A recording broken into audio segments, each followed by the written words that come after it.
হাওড়া থেকে ভুবনেশ্বর বা শালিমার থেকে ভুবনেশ্বর, এখানে জেনারেল কম্পার্টমেন্টের ভিড় কতটা? জেনারেল কম্পার্টমেন্টে গিয়ে কি পরীক্ষা দিতে পারবো? হাওড়া থেকে ভুবনেশ্বর কিভাবে যাবে? ভুবনেশ্বর থেকে রেলের পরীক্ষা দিতে সেন্টারে কীভাবে পৌঁছাবে? কত নম্বর বাস ধরতে হবে? বাস কোথা থেকে পাবে? এবং অটোতে গেলে কোথায় অটো করতে হবে এবং অটোতে কত খরচা পড়বে? এবং সেখানে গিয়ে রুম নিতে গেলে রুমের খরচা কত পড়বে? এবং সিঙ্গেল রুম পাওয়া যাবে কি না, ডরমেটরি পাওয়া যাবে কি না, তার সমস্ত কিছু এই ভিডিওটার মধ্যে আলোচনা করা হবে। ভিডিওটা শুরু করার আগে চ্যানেলে যারা নতুন তার চ্যানেলটাকে সাবস্ক্রাইব করে দিও আর পাশে থাকা বেল আইকনটিতে ক্লিক করে দিও। চলো দেরি না করে ভিডিওটা শুরু করা যাক। তো এই হচ্ছে হাওড়া স্টেশন। আমি জার্নিটা শুরু করছি হাওড়া স্টেশন থেকে। আমার ট্রেন ছিল হাওড়া পুরী সুপারফাস্ট এক্সপ্রেস, ঠিক আছে, যেখানে রিজার্ভেশনের চার্জ হচ্ছে 300 টাকা। 300 টাকার মধ্যে রিজার্ভেশন টিকিট তুমি পেয়ে যাবে এবং 10 দিন আগে কাটলে মোটামুটি রিজার্ভেশন যদি নাও হয় আর এসি কিন্তু হয়ে যাবে। আমি নিজে আর এসি হয়ে গেছিলো আমার, আমি আর এসিতে গেছিলাম, কিন্তু আমার অপোনেন্ট পার্সন না আসার জন্যে আমি কিন্তু টোটালটাই সিঙ্গেল একাই গেছি। ওকে, তো তোমরা চাইলে কিন্তু হাওড়া সুপারফাস্ট এক্সপ্রেসটা বুক করতে পারো, মানে হাওড়া পুরী সুপারফাস্ট। এছাড়াও যদি কেউ চাও যে আমি জেনারেলে যাব, তার জন্য কিন্তু ভিডিওটা টোটালটা দেখো। জেনারেলে যেতে পারবে কি, তুমি কি গিয়ে সেদিনকে এক্সাম দিতে পারবে আদৌ? জেনারেলে কতটা স্ট্রাগল করতে হবে তার সমস্ত কিছু জানতে হলে ভিডিওটা স্কিপ না করে দেখতে থাকো।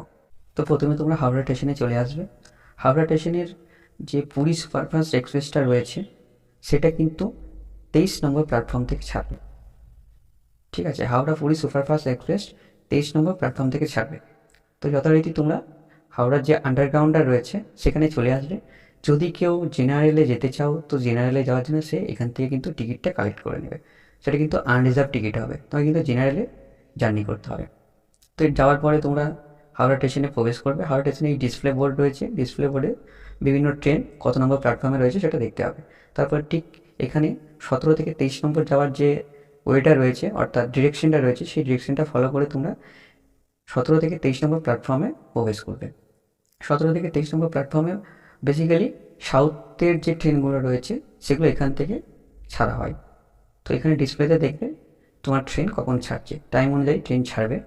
তো দেখতেই পাচ্ছে হাওড়া পুরী সুপারফাস্ট এক্সপ্রেস ডিসপ্লেতে শো করছে 23 নম্বর প্ল্যাটফর্মে দিয়েছে। তো 23 নম্বর প্ল্যাটফর্মে আসবে। 23 নম্বর প্ল্যাটফর্মে এসে এই যে লম্বা লাইন যেটা দেখছো, এটা কিন্তু সম্পূর্ণ জেনারেলে যাওয়ার জন্য এটা কিন্তু লাইন দিয়ে দাঁড়িয়ে আছে, যেখানে এদেরকে আরপিএফ মেনটেনেন্স করছে। তো জেনারেলে যাওয়াটা সত্যি অনেকটা টাফ, কারণ প্রচুর সংখ্যক জেনারেল এখানে যাতায়াত করে। শুধুমাত্র স্টুডেন্ট নয়, স্টুডেন্ট ছাড়াও আরও যারা আছে তারা কিন্তু জেনারেলি তারা এখানেই যাতায়াত করছে। এই যে লম্বা লাইনগুলো দেখছো এগুলো কিন্তু সমস্তগুলো কিন্তু জেনারেলে। তো জেনারেলে যাওয়াটা অনেকটা কষ্টকর হয়ে দাঁড়াবে। এবার যদি তোমার পোটেনশিয়াল থাকে তো তুমি চাইলে জার্নি করতে পারো। তো দেখতে দেখতে কিন্তু আমাদের ট্রেন প্ল্যাটফর্মে চলে আসছে, ঠিক আছে। ট্রেনটা আমাদের কিন্তু এন্ট্রি করছে। এই হচ্ছে হাওড়া পুরী সুপারফাস্ট এক্সপ্রেস। আমার কম্পার্টমেন্ট ছিল S5, ঠিক আছে। আমি এর আগে যে লাইন দিয়ে যারা দাঁড়িয়ে রয়েছে তারা কিন্তু প্রথমে যে 4টে কোচ জেনারেলে রয়েছে সেইটার, আর এখন যেটা দেখছো বর্তমানে তোমরা এখন যেটা দেখছো এটা কিন্তু শেষ 4টে যে জেনারেল কোচ রয়েছে তার জন্য এই লম্বা লাইনটা। তো জেনারেলে যাওয়াটা অনেকটাই টাফ সাপেক্ষ, ঠিক আছে। চাইলে তোমরা জার্নি করতে পারো, ঠিক আছে, কিন্তু সিট পাওয়ার পসিবিলিটি অনেক অনেক কম। আর এই হচ্ছে S5। S5-এ আমার সিট ছিল 23, একদম উইন্ডো সিট, ঠিক আছে, লোয়ার সাইড। যথারীতি কম্পার্টমেন্ট যেমন হয় সেরকম, যেহেতু রিজার্ভেশন তো সেখানে কোনো অসুবিধা নেই। দেখতে দেখতেই ঘড়িতে 10টা 45 বেজে গেল, ট্রেন কিন্তু আমাদের ছেড়ে দিয়েছে। 10 মিনিট লেটে কিন্তু ট্রেন ছেড়েছে। তো দেখতে দেখতে আমরা খড়গপুর স্টেশন চলে এসেছি। এই হচ্ছে 3 নম্বর প্ল্যাটফর্ম খড়গপুর স্টেশনের, ঠিক আছে। তো যথারীতি রাত্রে ট্রেন আবার চলছে তার নির্দিষ্ট গতিতে, যেটা তোমরা ট্রাভেল করলে বুঝতেই পারবে।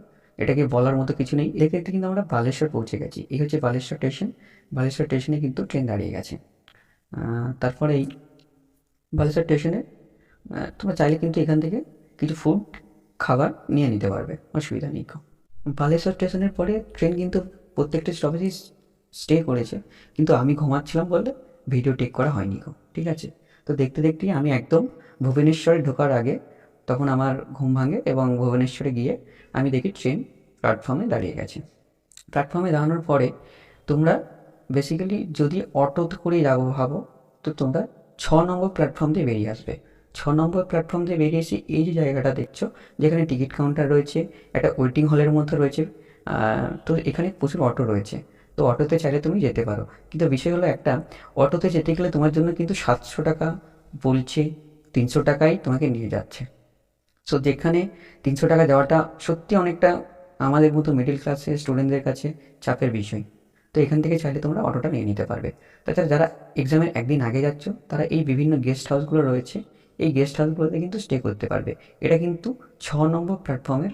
এখানে বিভিন্ন হোটেলও রয়েছে, এখানে খাবার তোমরা খেতে পারবে। তাছাড়া এখানে একটা ডরমেটরি পাওয়া যায়, ঠিক আছে, ডরমেটরিতে 300 টাকা করে নিচ্ছে।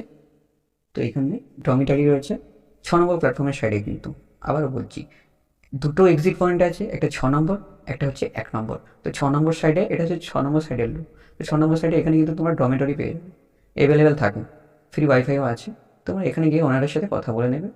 তো এরপরে এখন যে ভিডিওটা দেখাচ্ছি, এটা হচ্ছে তোমার 1 নম্বর পয়েন্টের এক্সিট পয়েন্ট। বিভিন্ন অটো এখান থেকেও পেয়ে যেতে পারো, ঠিক আছে, এরাও সেম 300 টাকা নেবে। তো একা হলে 300 টাকা, আর যদি শেয়ারেবল হয় তো পার হেড সেটা কমে যাবে। আর এই হচ্ছে উড়িষ্যার বাস স্ট্যান্ড। বাস কিন্তু এখানে সকাল 6টা থেকে অ্যাভেলেবেল হয়ে যায়, ঠিক আছে, 6টা থেকে কিন্তু এখান থেকে বাস শুরু করে। তো এটা গভর্নমেন্টের সার্ভিস, এখানে প্রত্যেকটা বাসই গভর্নমেন্টের বাস।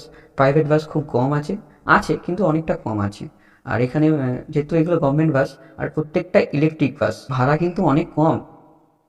তোমাকে 12 কিলোমিটার, 13 কিলোমিটার, কারো কারো 20 কিলোমিটারের ডিস্টেন্স পৌঁছে দিচ্ছে মাত্র 20 টাকা, 25 টাকা এরকম করে। তো এখানে আসবে এবং বাস স্ট্যান্ডে এসে তোমরা চাইলে জিজ্ঞেস করতে পারো। আর যদি না জিজ্ঞেস করতে পারো, আমি বলে দিচ্ছি কত নম্বর বাসটা ধরতে হবে। তোমার যদি বুদ্ধার টেকনোলজি হয়, তাহলে সেক্ষেত্রে তোমাকে 16 নম্বর বাস ধরতে হবে। এই হচ্ছে 16 নম্বর বাস, যেখানে আমার সেন্টার ছিল। তো এই 16 নম্বর বাসটা ধরে আমি কিন্তু এক্সাম সেন্টারে পৌঁছে গেছিলাম। আর যেতে টাইম লেগেছিল ওই তোমার 35 থেকে 40 মিনিট লেগেছিল। যারা বুদ্ধার টেকনোলজিতে এক্সাম সেন্টার দিতে যাবে, তাদেরকে বলতে হবে আমরা সাম হসপিটালে নামবো। তো সাম হসপিটাল আর বুদ্ধা টেকনোলজি বোথ আর সেম প্লেস। তো সেখানে তোমরা বলবে যে আমরা সাম হসপিটালে নামবো। তো সাম হসপিটালের সামনে নামিয়ে দেবে। ওই যে সামনের বিল্ডিংটা দেখতে পাচ্ছ, ওটাই হচ্ছে এবিসি হাউস।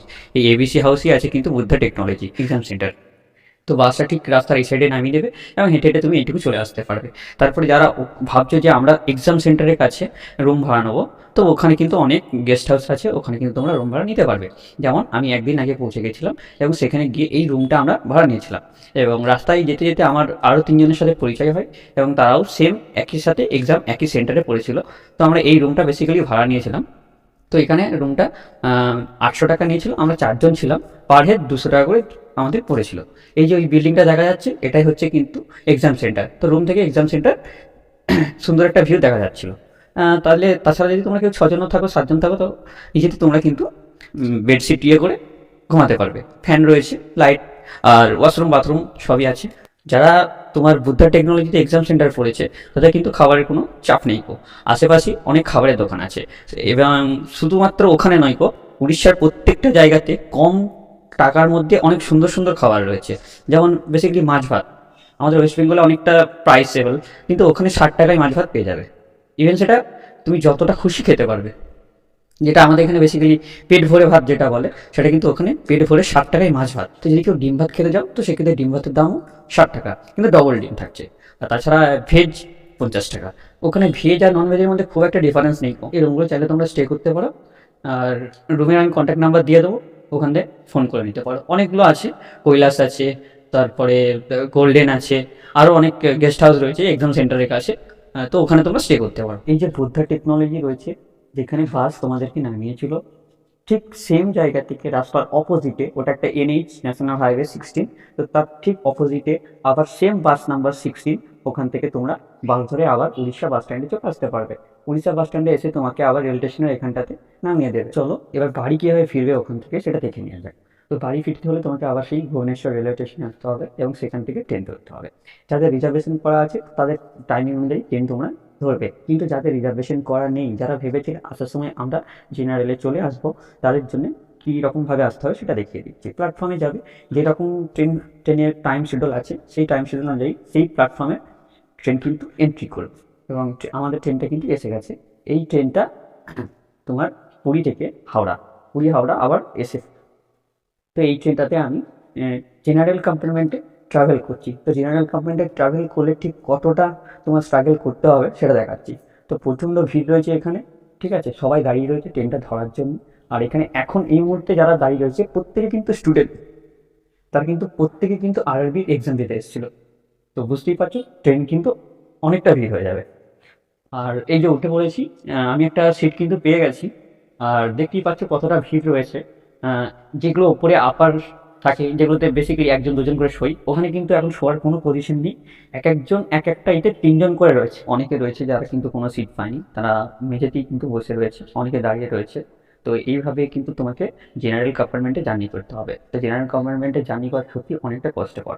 এরপরে মানে উড়িষ্যার কটকে এসে এত পরিমাণে ভিড় হয়ে গেছিলো যে আমি যে ভিডিও টেক করব সেইটার আমার কাছে অপশানও পর্যন্ত ছিল না। তো অনেকটা ভিড় হয় কিন্তু জেনারেলে। তো তোমরা যারা ভাবছো যে জেনারেল কম্পার্টমেন্টে জার্নি করবে, তারা কিন্তু জেনারেল কম্পার্টমেন্টে ভেবে চিন্তে জার্নি করো। জেনারেল কম্পার্টমেন্টে জার্নি করা কিন্তু সত্যি খুবই কষ্টের। কটকের পরে সেটা আমি ফিল করেছি যে যারা দাঁড়িয়ে রয়েছে বা বসে রয়েছে মেঝেতে, তারা ঠিক কতটা কষ্ট করে যাচ্ছে। আমি তো একটা সিট পেয়ে গেছিলাম ঠিক, কিন্তু যারা পায়নি তাদের অবস্থাটা আমি একটু ভাবছিলাম। তো যারা ভাবছো যে আমি জেনারেলে গিয়ে সেখানে পরীক্ষা দিয়ে দেবো, এটা কিন্তু অনেকটা কষ্টকর হবে। হ্যাঁ, তুমি যদি তোমার উপর বিশ্বাস থাকে, যদি তুমি পারবে, তো সেটা তুমি করতেই পারবে। যারা টিকিট পাচ্ছ না বা ভাবছো যে জেনারেলে জার্নি করবো, তারা কিন্তু ভাই একটু ভেবে চিন্তে জেনারেলে জার্নি করো। জেনারেলের ভিডিওটা দেখে বুঝবে যেখানে ঠিক কতটা ভিড় হতে পারে। আর যারা পাচ্ছ না ট্রেনের টিকিট, তারা দরকার হলে বাসে চলে যাও। বাসের থেকে অনেক সেফ যাবে। 400 টাকার মধ্যে তোমার হাওড়ার কোলাঘাট থেকে বাস আছে, একদম উড়িষ্যা ওখানেই নামাবে। তো সেক্ষেত্রে তোমরা বাসে চলে যাও। তো ভুবনেশ্বর থেকে হাওড়া এই জেনারেল কম্পার্টমেন্টে জার্নি করতে করতে অনেকটা অভিজ্ঞতা অর্জন করে নিয়েছি। এইভাবে আমি আমার বাড়ি ফিরছি, তোমরাও এইভাবে চাইলে বাড়ি ফিরতে পারো। কিন্তু যাওয়ার আগে চ্যানেলটিকে সাবস্ক্রাইব করে দিয়েছি, আর ভালো লাগা বেল আইকনটি ক্লিক করে দিও। আর তোমার যেই বন্ধু উড়িষ্যার ভুবনেশ্বর কিন্তু রেলের এক্সাম দিতে যাচ্ছে, তাকে ভিডিওটা শেয়ার করে দিও। Thanks for watching.